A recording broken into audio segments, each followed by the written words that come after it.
प्रश्नावली 4.2 का ये अगला क्वेश्चन, पहला क्वेश्चन हम लोगों ने देख लिया था, जिसमें जो है हमें मूलों को ज्ञात करना था गुणनखंड विधि से।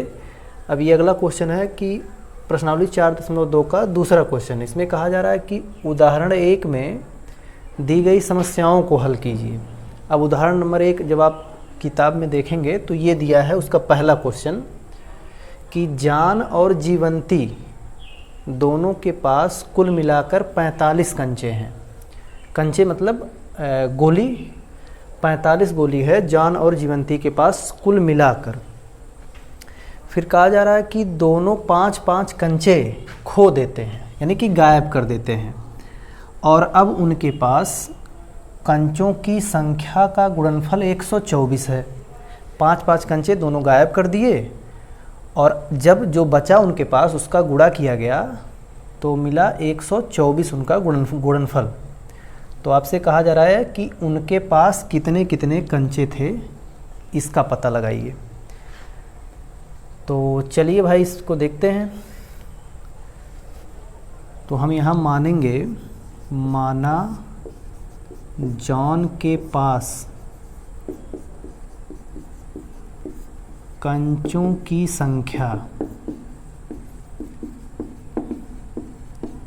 वो x है। मान लिया जॉन के पास x कंचे थे, तो जीवंती के पास कंचों की संख्या बताइए कितनी हो जाएगी। भाई अगर जॉन के पास x कंचे हैं और दोनों को मिलाकर 45 कंचे हैं, तो जाहिर सी बात है जीवंती के पास कंचों की संख्या होगी 45 माइनस x। ठीक है, अब दोनों ने क्या किया कि 5-5 कंचे कर दिए गायब, और फिर जब दोनों का गुणा कराया गया तो आया 124। तो यहाँ आप लिख सकते हैं प्रश्नानुसार, प्रश्न के अनुसार क्या कहा जा रहा है कि इसका भी 5 गायब हो गया, यानी कि हो गया x माइनस 5। जॉन के पास हमने माना है कि x कंचे हैं, 5 उनमें से हमने घटा दिया। अच्छा, जीवंती के पास कितने हैं, 45 माइनस x, इसमें से भी 5 घटाएंगे तो आपका बचेगा 40 माइनस x। अब दोनों का जब गुणा कराया गया तो आ रहा है 124। अब इसी को अगर हम लोग सॉल्व कर लें तो हमें आंसर पता चल जाएगा कि उनके पास कितने कितने कंचे थे। तो चलिए देखते हैं, इसका जब आप गुणा कराएंगे तो x का गुणा पहले दोनों में करा दीजिए। तो 40 में हो जाएगा 40x, फिर x का गुणा इसमें माइनस एक्स स्क्वायर, फिर माइनस 5 का गुणा कराइए तो जाएगा माइनस 200, फिर माइनस 5 का गुणा माइनस x में तो हो जाएगा प्लस 5x बराबर 124। अब इन सबको आप एक तरफ कर दीजिए, तो ये उधर चला जाएगा तो हो जाएगा आपका x स्क्वायर, और ये देखिए 5x और 40x, 45 उधर जाएगा तो माइनस 45x, और ये उधर जाएगा तो जुड़ जाएगा तो हो जाएगा 324 बराबर 0।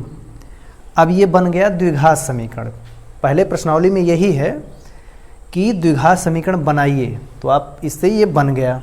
अब बन तो गया, अब इसको हमें हल भी करना है, और वो भी गुणनखंड विधि से। तो क्या कर सकते हैं भाई, देखिए यहाँ 324 है, यहाँ तो 1 है, तो 324 का गुणा अगर आप 1 में कराएंगे तो आएगा 324 ही। अब 45 को ऐसे 2 पार्ट में करिए कि गुणा करने पर 324 आ जाए और फिर जोड़ने पर वही माइनस 45 आए।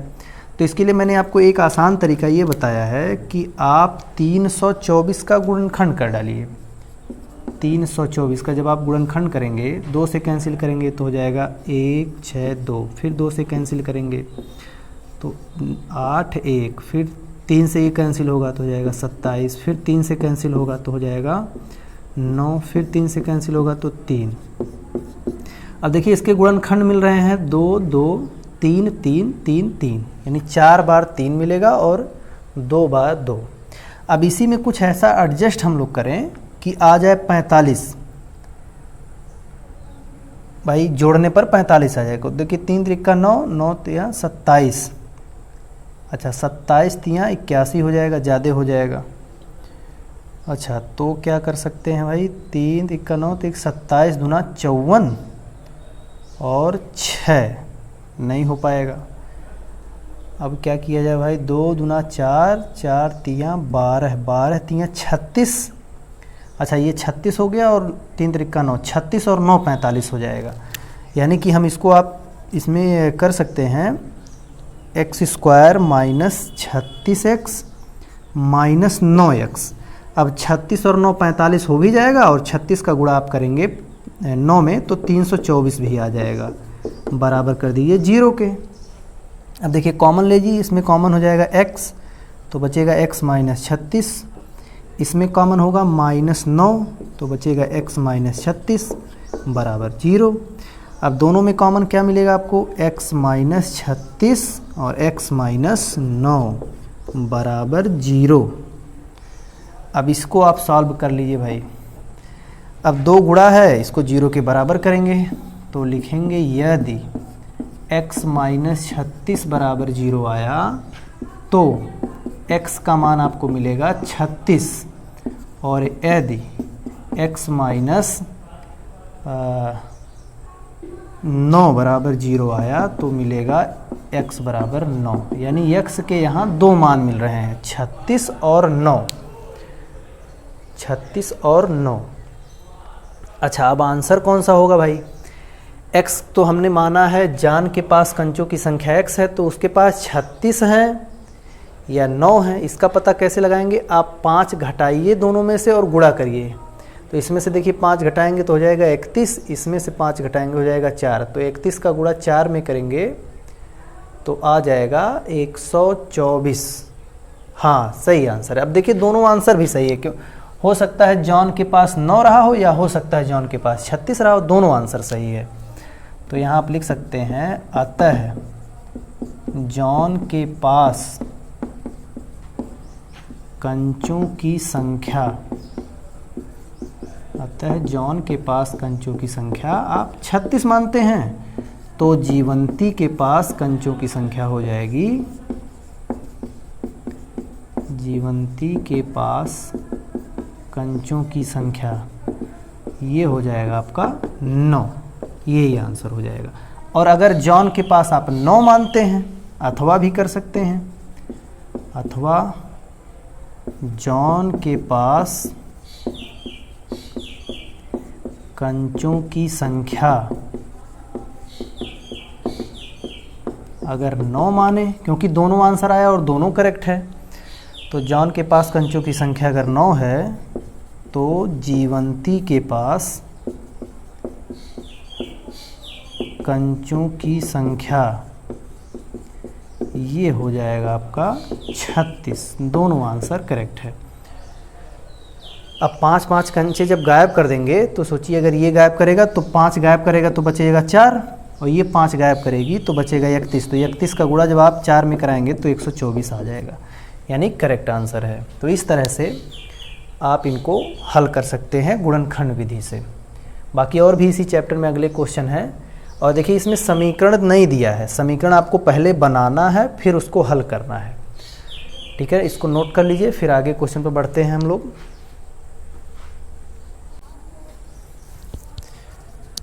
चलिए देखते हैं इसका अगला वाला पार्ट। देखिए वही दूसरा ही क्वेश्चन है, दूसरे का दूसरा, क्योंकि उदाहरण में 2 क्वेश्चन दिए गए हैं। देखिए इस क्वेश्चन में बात की जा रही है कि एक कुटीर उद्योग है, एक दिन में कुछ खिलौने निर्मित करता है, वो खिलौना बनाता है। अच्छा, प्रत्येक खिलौने का मूल्य, प्रत्येक यानी एक खिलौने का जो मूल्य है 55 में से एक दिन में निर्माण किए गए खिलौने की संख्या को घटाने से प्राप्त संख्या के बराबर है। कहने का मतलब है कि एक खिलौने का मूल्य उतना है जितना खिलौना एक दिन में बनाया जाए और उतने उस संख्या को हम लोग 55 में से घटा दें। तो फिर कहा जा रहा है यदि किसी एक दिन कुल निर्माण लागत 750 रुपये थी, 750 रुपये थी, तो उस दिन निर्मित किए गए खिलौनों की संख्या बताइए, यानी कितने खिलौने उस दिन बनाए गए थे। अच्छा ठीक है भाई, तो मान लेते हैं माना उस दिन बने खिलौनों की संख्या, माना उस दिन बने खिलौनों की संख्या हमने मान लिया x है, x खिलौने बने थे किसी दिन। अच्छा, तो प्रत्येक खिलौने का मूल्य कितना हो जाएगा भाई? तो प्रत्येक खिलौने का मूल्य, प्रत्येक खिलौने का मूल्य, अब सोचिए अगर x खिलौने बने हैं एक दिन में, तो क्वेश्चन में दे रखा है कि प्रत्येक खिलौने का मूल्य 55 में से जितना बना उसको घटा दीजिए, उतने रुपए का बन गया है। तो जब x खिलौना बना है तो इसका मतलब एक खिलौने का मूल्य कितना रहा होगा? 55 माइनस x रुपया, एक खिलौने का मूल्य। अच्छा, अब दे रखा है कि उस दिन कुल लागत इतना है, तो प्रश्नानुसार, अच्छा प्रश्नानुसार भाई कुल लागत, अब x खिलौना बना है और एक खिलौने का दाम इतना है, तो अगर इसमें इतने का गुणा करें तो 750 आना चाहिए। तो गुणा कर देते हैं भाई, x into 55 minus x equal to 750, x गुणे 55 माइनस एक्स बराबर 750। अब इसको सॉल्व करना है तो गुणा करा दीजिए, तो जाएगा 55x माइनस एक्स स्क्वायर बराबर 750।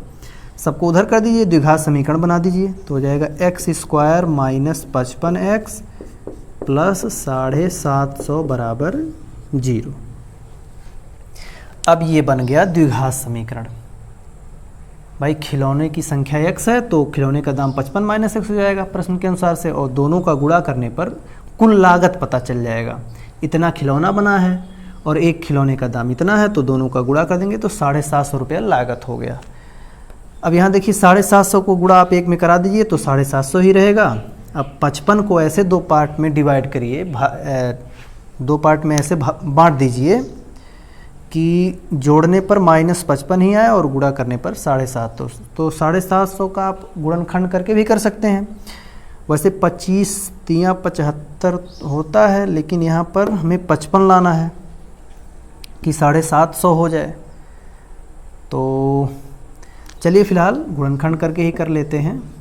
तो आप 750 का गुणनखंड करेंगे तो 2 से कैंसिल करेंगे, हो जाएगा 2 तिया 6, 2 7 14, फिर 5, फिर 3 से कर सकते हैं आप, 3 एकम 3, 3 दूना 6, 3 पच्ची 15, फिर 5 से कैंसिल होगा, 5 पच्ची 25, 25 पंजी 125, फिर 5 से कैंसिल होगा, 5 1 आ गया। अब इसके गुणनखंड में ही ऐसा एडजस्ट करिए कि 55 आ जाए। तो कैसे करें भाई? 5 पच्चे 25 और देखिए 5 तिया 15 दूना 30। अच्छा 25 और 30, हाँ 25 और 30 में अगर करें तो 25 और 30 का गुणा करने पर 750 आएगा और 55 में हो जाएगा। तो इसको आप तोड़ सकते हैं, x square minus 30x minus 25x plus 750 बराबर 0। अब देखिए कॉमन लेंगे इसमें तो हो जाएगा x माइनस 30, इसमें आप माइनस 25 कॉमन कर लीजिए तो हो जाएगा x माइनस 30 बराबर 0। अब दोनों में कॉमन होगा x माइनस 30 और बचेगा क्या? x माइनस 25 बराबर हो जाएगा 0। अब देखिए दोनों का गुणा करने पर 0 आ रहा है, तो बारी बारी से आप 0 के बराबर कर सकते हैं। तो लिखेंगे यदि x बराबर माइनस 30 0 है, x माइनस 30 बराबर 0 है तो x बराबर 30 मिलेगा, यहाँ पे इसको इधर भेज देंगे। और यदि x माइनस 25 0 के बराबर है तो x बराबर आपको 25 मिलेगा। अब दोनों आंसर सही हैं भाई, 25 भी हो सकता है 30 भी हो सकता है, लेकिन अगर आप x किसको माने हैं भाई? खिलौने की संख्या को। अगर 30 खिलौना बन रहा है तो 30 इसमें से घटाएंगे, यानी कि तब खिलौने का मूल्य 25 रुपया करना पड़ेगा।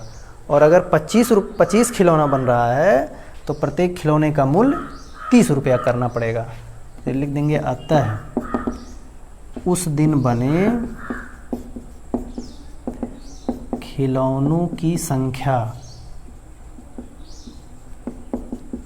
उस दिन बने खिलौनों की संख्या बराबर हो जाएगा 30। तो प्रत्येक खिलौने का मूल्य, तो प्रत्येक खिलौने का मूल्य आपका होगा 30 को आप घटाएंगे 55 में से तो आपका 25 आंसर आएगा, 25 रुपया ये आंसर होगा। यानी अगर 30 खिलौने बन रहे हैं तो हर खिलौने का दाम 25 रुपया होगा।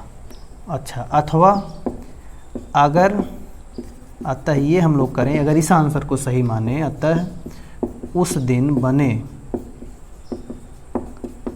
खिलौनों की संख्या 25 है। 25 अगर करेक्ट माने भाई, तो प्रत्येक खिलौने का मूल्य, तो प्रत्येक खिलौने का मूल्य ये आपका हो जाएगा 30 रुपया। दोनों आंसर सही है, यानी कि अगर 30 खिलौना बन रहा है तो 25 रुपये का एक खिलौना बनाना पड़ेगा, और अगर 25 खिलौना बन रहा है तो 30 रुपये का एक खिलौना बनाएगा एक दिन में।